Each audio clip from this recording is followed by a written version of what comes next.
Good morning, praise the Lord. கர்த்தர் நல்லவர், அவர் கிருபை என்றும் உள்ளது. உங்கள் அன்பு சகோதரன் காட்வின் மோசஸ் பிரேம எழுப்புதல் ஊழியத்தின் சார்பில் அன்போடு உங்களை வாழ்த்தி ஆசீர்வதிக்கிறேன். நாளிலும் கர்த்தர் உங்களை கிருபையாய் நடத்தி உங்களை திருப்தியாய் வழி நடத்துவாராக. ஆமென், ஆமென், ஆமென்.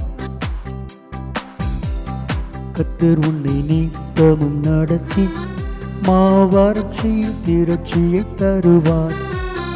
கர்த்தர் உன்னை நித்தமும் நடத்தி மாவறட்சியில் திரட்சியை தருவார். உன் ஆத்துமாவை திருப்தி செய்வார், உன் ஆத்துமாவை திருப்தி செய்வார். தொடர்ந்து துதி செய்யும் மனமே, உன் மீட்பர் உயிரோடு இருக்கின்றார். தொடர்ந்து துதி செய்யும் மனமே, உன் மீட்பர் உயிரோடு இருக்கின்றார்.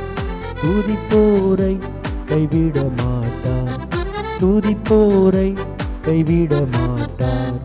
அவர் சொல்லி நடக்காததேது, அவர் வார்த்தை தரையில் விழாது. அவர் சொல்லி நடக்காததேது, அவர் வார்த்தை தரையில் விழாது. சொன்னதிலும் அதிகம் செய்வார், உன்னை நன்றியுடன் பாட செய்வார். சொன்னதிலும் அதிகம் செய்வார், உன்னை நன்றியுடன் பாட செய்வார். தொடர்ந்து துதி செய்யும் மனமே, உன் மீட்பர் உயிரோடு இருக்கின்றார். தொடர்ந்து துதி செய்யும் மனமே, உன் மீட்பர் உயிரோடு இருக்கின்றார். துதிப்போரை கைவிட மாட்டார், துதிப்போரை கைவிட மாட்டார்.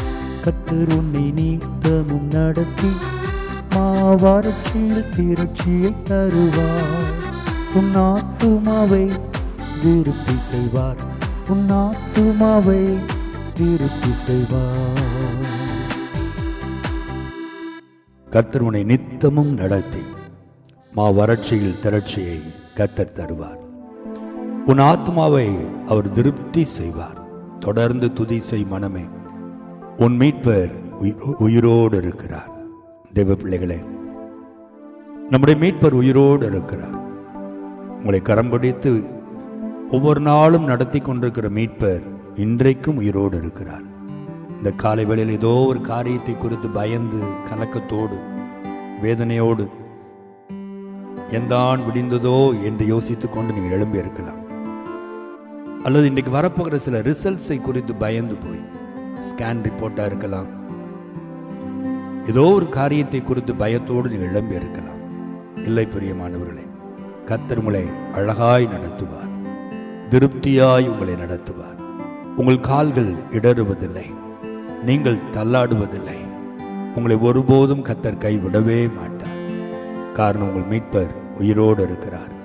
நீங்கள் அவரையே நம்பி இருக்கிறபடியினால், அவரையே சார்ந்து வாழ்கிறபடியினால், அவரையே தேடுகிறபடியினால் நம்முடைய வல்லமையுள்ள கரத்தை இந்த நாளில் கர்த்தர் உங்களுக்கு வெளிப்படுத்துவார்.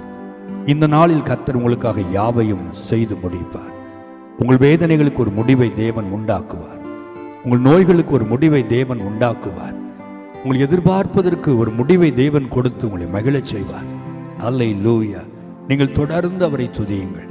தொடர்ந்து துதி செய் மனமே என்று பாடினோம். நம்முடைய இருதயம் ஆண்டவரை துதித்து கொண்டே இருக்கட்டும். அற்புதங்கள் தானாய் நடந்து கொண்டே இருக்கும். சங்கீதக்காரன் தன் வாழ்க்கையில் அநேக அற்புதங்களையும் ஜெயத்தையும் காண காரணம், எப்பொழுதும் கர்த்தரை துதிக்கிற துதி அவருடைய நாவில் இருந்தது. கர்த்தரை நான் எக்காலத்திலும் ஸ்தோத்தரிப்பேன், அவர் துதி எப்பொழுதும் என் வாயில் இருக்கும். இந்த வசனத்தை அப்படியே மனப்பாடம் பண்ணி கொள்ளுங்கள். இதை அப்படியே நீங்கள் உங்கள் வாழ்க்கையை செய்து பாருங்கள். எப்பொழுதும் கர்த்தரை துதியுங்கள். அதற்கு பிறகு பாருங்கள் கர்த்தர் உங்களுக்கு செய்கிற அற்புதங்களை, ஆச்சரியப்படுவீர்கள். ஜெபிப்போமா? நல்ல ஆண்டவரே, ஒவ்வொரு நாளும் எங்களை அற்புதமாய் அதிசயமாய் நடத்துகிறவரே, உம்முடைய சித்தத்தின்படி நடத்துகிறவரே, உம்முடைய வழிகளின்படி நடத்துகிறவரே, உமக்கு ஸ்தோத்திரம். ஆண்டவரே, ஒருபோதும் நீர் எங்களை கைவிடவே இல்லை. இத்தனை நாட்கள், இத்தனை வருஷங்கள் எங்களை அழகாய் நடத்தினீர். ஒரு தகப்பன் தன் பிள்ளையை தோளில் தூக்கி சுமப்பதை போல எங்களை சுமந்து கொண்டு வந்தீர். அதற்காக உமக்கு ஸ்தோத்திரம் ஐயா. இந்த நாளிலும் கூட நீர்தானே எங்களை சுமந்து கொண்டிருக்கிறீர். எப்படி எங்களை கைவிடுவீர்? ஆண்டவர் எங்களுக்காக யாவையும் செய்து முடிக்கிற தேவன் அல்லவா? இன்றைக்கு நம்முடைய அன்பு பிள்ளைகள் யாரெல்லாம் என்னோடு இணைந்து ஜெபிக்கிறார்களோ, எந்தெந்த காரியத்திற்காக ஜெபிக்கிறார்களோ, எந்தெந்த பிரச்சனைகளை குறித்து பயந்து போய் ஜெபிக்கிறார்களோ, எல்லாவற்றையும் நீர் பொறுப்படுத்தி நடத்துவீராக. ஒரு தகப்பன் ஸ்தானத்திலிருந்து நீர் அதை ஆளுகை செய்து எல்லாவற்றையும் ஆண்டவரே ஆளுகை செய்து ஜெயத்தை உடைய பிள்ளைகள் காணும்படி செய்வீராக. தோல்விகள் விலகி போகட்டும். பிள்ளைகள் சந்தோஷமாய் சமாதானமாய் ஜெயத்தோடு மகிழ்ச்சியோடு உம்மை துதிக்கிற துதியோடு இந்த நாளை முடிக்க நீர் உதவி செய்யும்படி நான் ஜெபிக்கிறேன். உம்முடைய அன்பின் கரம் அப்படி செய்வதற்காய் கோடி ஸ்தோத்திரம். உம்முடைய நாம மகிமை பண்ணட்டும். இந்த நாளிலும் திருமண நாளை, பிறந்த நாட்களை காண்கிற பிள்ளைகளையும் நன்மை நாளை திருப்தியாக்கும். இயேசுவின் நாமத்தில் ஜெபிக்கிறோம் நல்ல பிதாவே. ஆமென், ஆமென், ஆமென்.